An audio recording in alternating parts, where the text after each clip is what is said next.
เนาะกินเบิดเด้เสืออยู่น้ำปลาก็อยากเบิดก็ว่าคนเอามากินนั่นบ่ล่ะเก่งกวางเสือหมูปลากระทิ่งแหลบกินเบิดนั่นแหละอย่าคิดว่าจะของประเสริฐและเสือนักบวชก็จังมาคอยสละออกจากความเห็นแก่ตัวจากความเป็นสัตว์เอาสัตว์ออกจากใจเฮา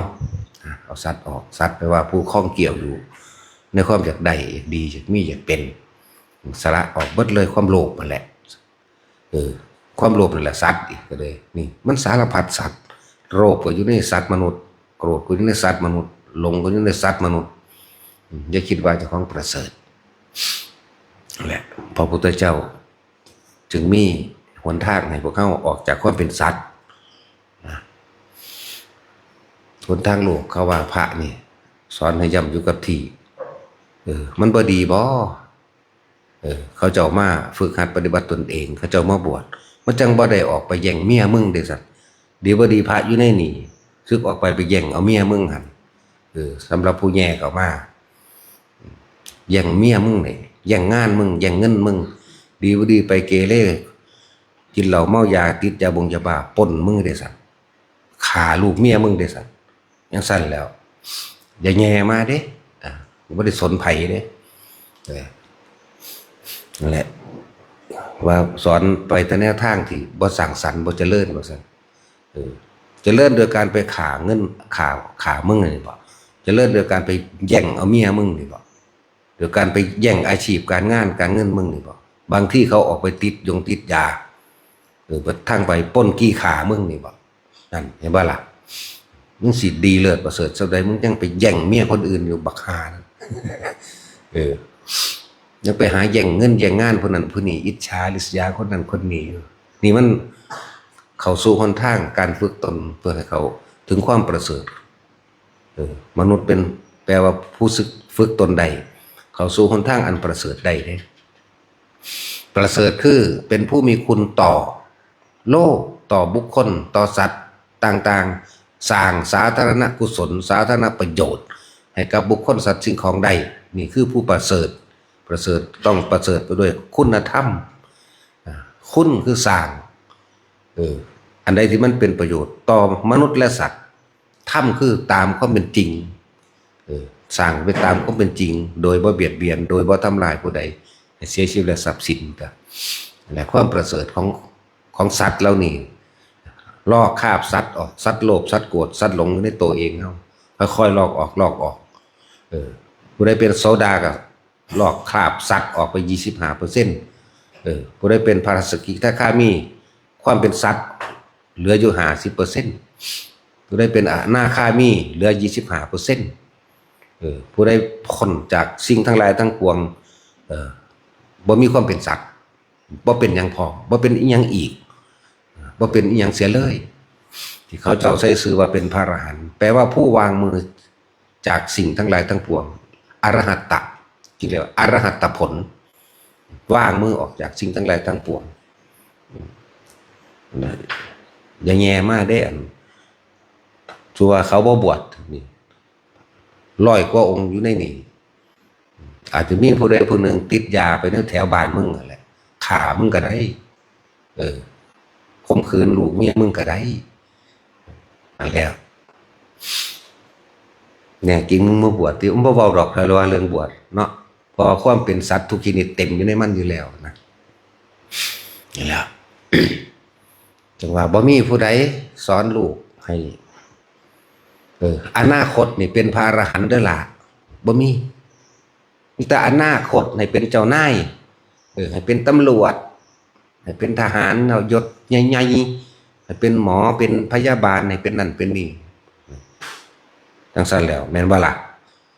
ผู้ใดกล้าปฏิเสธคนมีลูกนี่สิบ่คุมลูกไปเรียนหนังสือเก่งๆสิบ่จมย่านบ่ชนะเขาเอาแม่บ่มีนั่นแหละเฮานี่สอนว่างความอยากใดดีมีเป็นในโลกเด้นี่จุดหมายเดียวคือบ่มาเกิดอีกบ่มาแย่งเงินแย่งงานแย่งผัวแย่งเมียกับไผอีกมีจุดหมายเดียวนี้เท่านั้นเด้บ่มาแย่งขี้ดินขี้ดอนไผอีก บ่มาแย่งเลือกสวนไรหน้าบ่แย่งป่าอ้อยบ่มาแย่งกินเหล้ากับไผอีกบ่มาแย่งฆ่าสัตว์กับไผบ่มาตัวผู้ใดอีกนี่เฮาสอนจุดเดียวคือเข้าสู่นิพพานอย่างเดียวนี่นั่นแหละอนาคตคือพวกเฮานี่ทำลายอนาคตทั้งโลกคือบ่อยากได้หยังบ่อยากเป็นหยังเอาสมบัติจักรพรรดิอันยิ่งใหญ่มาให้เฮาบ่ได้มีค่าเศษเสี้ยวอีหยังกับเฮาเลยเด้นะมันบ่ฮู้จักฮอดจักรพรรดิพุ่นซ้ำมันเศรษฐีมหาเศรษฐีหรือเป็นกษัตริย์ครองโลกนะยังบ่ได้สนใจตัวนั้นเลยบ่มีค่าทอขี้กระเทอะน้ำลายซ้ำนั่นแหละว่าอนาคตมันสิไปไสอนาคตแต่ละคนพวกเขาคิดเบิ่งดีๆเนี่ยอนาคตเจ้าของอยู่ไสเท่านั้นแหละเป็นเจ้าเป็นนายก็ไปคดไปโกงคนไปคดไปโกงไปลำไปรวยนั่นอนาคตสูงสุดของแต่ละคนคือตายบ่มีผู้ใดตัวนี้ได้เลยไม่มีผู้ใดหลอดพ้นจากความป่วยความเจ็บและความตายได้เลยเกิดแล้วที่จะไม่แก่ไม่เก็บไม่ป่วยไม่ตายไม่มีนี่คืออนาคตพวกเขาหูอนาคตอยู่แล้วเป็นเขาคือว่าสลัดเห็นความเป็นสัตว์อยู่ในตัวเองเอาสัตว์ทุกชนิดในตัวเขาออกให้มันได้อยู่ในจิตใจเขาออกให้มันได้เขาเห็นโทษแห่งความโรคเลยละเว้ยอยากได้ดีอยากมีอยากเป็นเหตุให้ฆ่าก็ได้ทั้งคนและสัตว์ลักปล้นจี้ก็ได้ทั้งคนและสัตว์ประพฤติผิดในกามบังคับข่มขืนใจข่มขืนกายก็ได้โกหกทำให้ผู้อื่นเสียชีวิตและทรัพย์สินก็ได้กินเหล้าก็ได้ให้ผู้อื่นกินก็ได้ทำให้ตัวเองเสียสติก็ได้หรือเล่ห์เหลี่ยมให้ผู้อื่นเสียสติก็ได้เพื่อให้ได้มาในสิ่งที่ตัวเองหวังความโลภสัตว์โลภนั่นแหละจังว่า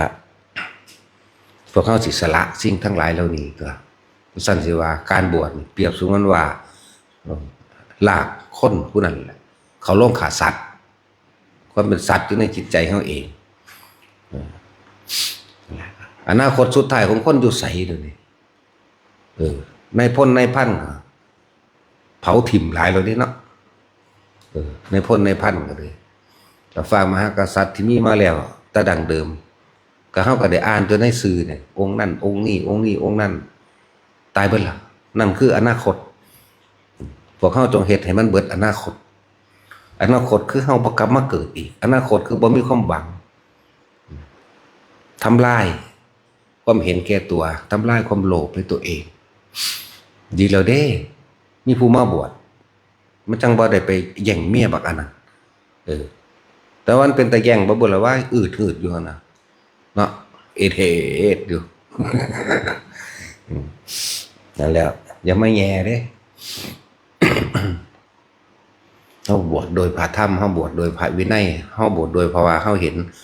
ความจริงของทุกชีวิตสรรพสัตว์ที่มีความเกิดแล้วต้องแก่ต้องเก็บต้องตายเป็นธรรมดาเฮาบวชโดยพระธรรมอันนี้ที่จะหนีพ้นความตายไม่มีเฮาบวชเพราะว่าเฮาเห็นหนทางแห่งการดับทุกข์หนทางแห่งการหมดความเวียนว่ายแต่เกิดหยุดการเวียนว่ายแต่เกิดหนทางแห่งอริยสัจหนทางแห่งพระนิพพานเฮาบวชเพราะว่าอันนี้เฮาไม่ได้บวชน้ำข้นผู้สิศรัทธาหรือบ่ศรัทธาบ่ได้สนใจมันหันนั่นแหละแต่ว่าเฮาเห็นหนทางแล้วนี่ความจริงสัตว์ทั้งหลายที่จะไม่กลับมาเกิดอีกอวิชชายตเววะอเสสะวิราคะนิโรธาสังขารนิโรโธสัตว์ทั้งหลายเมื่อหยุดความคิดปรุงแต่งแสวงหาในความอยากได้อยากดีอยากมีอยากเป็นอารมณ์ย่อมเกิดขึ้นไม่ได้นั่นแหละเป็นหนทางแห่งการดับทุกข์จากการเวียนว่ายแต่เกิดหยุดที่จิตของเขาเองหยุดที่กิริยาของจิตคืออาการคิดนั่นแหละคือกิริยาของจิตโดยการ